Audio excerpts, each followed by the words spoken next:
I'm Richard Gisbert, and you're at The Listening Post. This week, Britain's Sultan of Spin, Tony Blair, and what the global media made of his departure. Copyright raiders, the online revolt of the dignation, and how not to keep your composure when on television. You're accusing members of my religion of engaging in brainwashing. No, Tommy, you stop! Brainwashing is No, listen wrong. to me!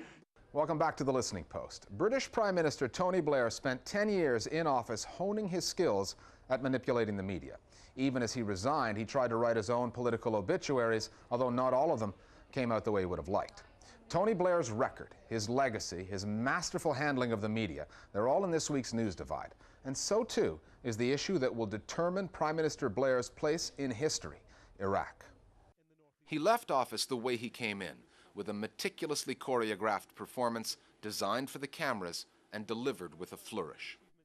Hand on heart, I did what I thought was right. I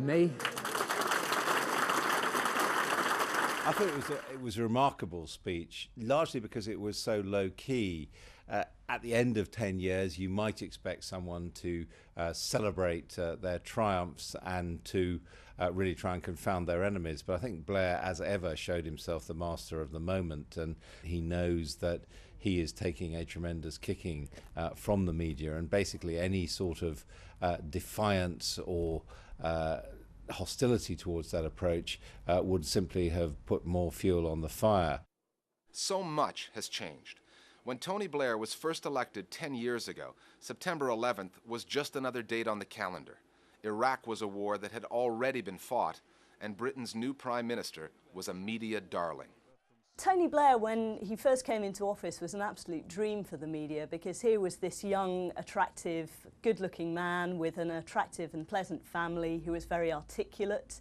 The most obvious example of Blair's fluency came early on in his time when Diana, Princess of Wales, died.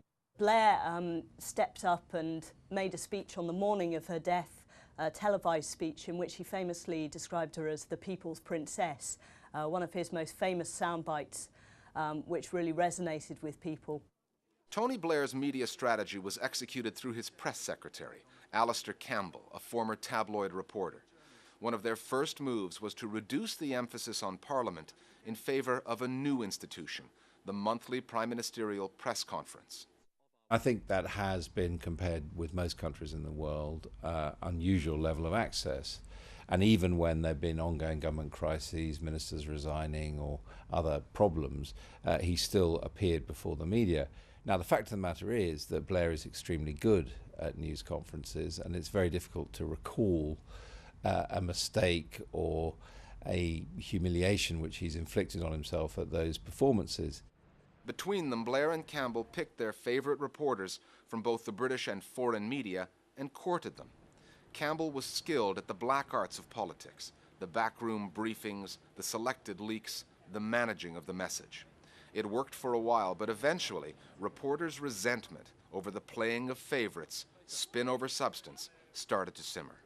One cannot put one finger on an event which actually turned sour. It was actually a series of events when people realized that actually the spin operation has actually lacked a great deal of substance. People began to question whether Blair and his government were really managing the media, or whether it was more a question of manipulating the media to their own end. Famously, on September the 11th, one of Blair's spin doctors, who worked for one of his closest allies, sent around an email in her department saying today was a good day to bury bad news. This later leaked out to newspapers and caused a huge row for the insensitivity of it, and she later left her job under a cloud. For Tony Blair, it really was a case of 9/11 changing everything. The Prime Minister's determination to join the Bush administration's war in Iraq put him at war with many elements of the British, European, and Arab media. When the opposition is weak, the media become the real opposition. They started attacking Tony Blair and criticizing him over the Iraq war. The left-wing media like The Independent, The Guardian, the BBC, they have this built-in anti-Americanism, anti-Tony Blair, and that didn't help. By the end, actually, of, say, 2005, 2006, there were hardly any friends left in the media. The way he was perceived has changed after the war, or, you know, when he decided to take your country to Iraq, for the simple reason that France, you know, opposed very strongly the war in Iraq. And since then, even if we're not talking about the war, the French media, you know, thanks to the British media, have realized as well, or, you know, observed the legacy of Tony Blair much more closely. Tony Blair's biggest media fight was with the BBC, Britain's publicly funded broadcaster, over its reporting of the way the government made the case for war in Iraq. A public inquiry followed and put the spotlight on the most shadowy corners of the Blair-Campbell spin machine. Well, immediately, of course, it damaged the BBC because the Director General and the Chairman resigned. The fact of the matter is it ultimately damaged the government more, not because of the verdict, but because of the verdict of public opinion, which showed very clearly that it valued the BBC as an institution and trusted it more than it trusted the government. All of that, plus the disastrous consequences of the Iraq War, made for some contemptuous political obituaries for Tony Blair, particularly in Middle Eastern media. An editorial in the pan-Arab newspaper, Al-Quds Al-Arabi, said, "Britons will always remember Blair as the man who misled them and made their country dependent on a reckless U.S. president who waged destructive and unsuccessful wars. Blair must stand before court as a war criminal to answer for many crimes, such as turning Iraq into a mass grave." The former Israeli politician Yossi Sarid, writing in Haaretz, Blair not only joined George W. Bush in the war on Iraq, he also took part in all the president's lies. Israelis have no reason to regret Blair's premature departure. He showered us and the Palestinians with promises of his personal commitment to seek a solution to the conflict. But here, too, he followed Bush, the turkey, like a lame duck. Tony Blair now knows that some stories, like the Iraq War, are simply beyond spin. It was an expensive lesson, learned at the cost of his own legacy. Here's what our Global Village Voices have to say on Tony Blair and his exit from the media spotlight. With the media, I think he was good at setting the agenda and sticking to it. And I think the media were good at getting off the agenda and asking awkward questions. The question is really, has Tony Blair succeeded in pulling the wool over our eyes? Answer, no. Have the media stopped him pulling the wool over our eyes? Answer, yes.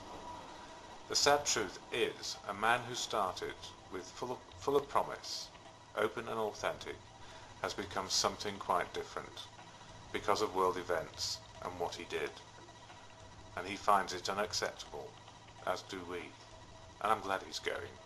And I just wish he'd hurry up. While Tony Blair has played a very crucial role in supporting and maintaining the effort in Iraq, the American media has been more than polite to him since his announcement that he is resigning from his post as Prime Minister in June. However, it's interesting to note that the British media and public are far less forgiving and are still continually punishing him for his efforts in supporting the Bush administration and its efforts in Iraq. If you have issues with global media and the way they or we cover the world, then email us at listeningpost@aljazeera.net. We'll run you through the technology and add what you have to say to our Global Village Voices. Some fast food now from the world of media, Listening Post News Bites. A Mickey Mouse look-alike on a children's television show is at the heart of a conflict between the two main Palestinian political factions and Israel. The character, called Farfour, is on a program shown on a TV station controlled by Hamas. When an Israeli media watchdog group spotted Farfour urging young Palestinians to support armed resistance against Israel, the video was posted on the net and the complaints poured in. Palestine's information minister, Mustafa Barghouti, asked Hamas to take the character off the air, but the station has kept broadcasting the show, saying that, quote, it does not violate any moral or professional standard. The Iraqi parliament has unanimously agreed to file a lawsuit against Al Jazeera's Arabic language channel because it said Al Jazeera offended one of Iraq's senior religious leaders, the Shiite Grand Ayatollah Ali al-Sistani. The perceived insults were from the program Without Borders, one of Al Jazeera's flagship shows. Al Jazeera's editor-in-chief told the Associated Press that there was no offense directed at al-Sistani. Nevertheless, there have been angry protests in Iraq over the program, parts of which have been rebroadcast over and over again on another Iraqi channel, Al Farad, which has ties to Shiite politicians considered close to the Grand Ayatollah. The British Broadcasting Corporation has been butting heads with the US-based Church of Scientology, and the result was a made-for-TV meltdown moment for the BBC reporter. John Sweeney was the correspondent for the BBC Panorama documentary on Scientology that aired this past week. In pursuing the story, he clashed repeatedly with a Scientology spokesman. The two got into an on-camera argument, which was being videoed by both sides, when the reporter lost it. Here, you listen to me for a second. You're accusing members of my religion of engaging in brainwashing. No, Tommy, you stop! Brainwashing is No, listen to me! You were not there at the beginning of that interview! Any thoughts the BBC might have had of leaving that exchange on the cutting room floor would have disappeared when the Scientologists posted Sweeney's performance on YouTube. The reporter later apologized, and his boss at Panorama went on the BBC News to explain what happened. Clearly wrong and a mistake, and I apologise for anybody who's upset by that. Many news organizations have reported that when they try to do stories on Scientology, and whether it's really a church or not, they face obstruction and intimidation. Last week we reported on how the Iraq government has stopped issuing civilian casualty figures in the war. Now comes word of fresh reporting restrictions. The government there says it intends to ban journalists from the sites of bombings and other acts of violence. An Interior Ministry official says the idea is not to cut back on coverage, but to protect journalists from follow-on bombings, as well as to respect the human rights of the victims. The official also said that he wants to deny perpetrators the chance of seeing that they have achieved their goals. The Iraqi fighters behind the bombings routinely videotape their own attacks and post the evidence on the internet. We're back after the break with the story of the revolt of the Dig Nation.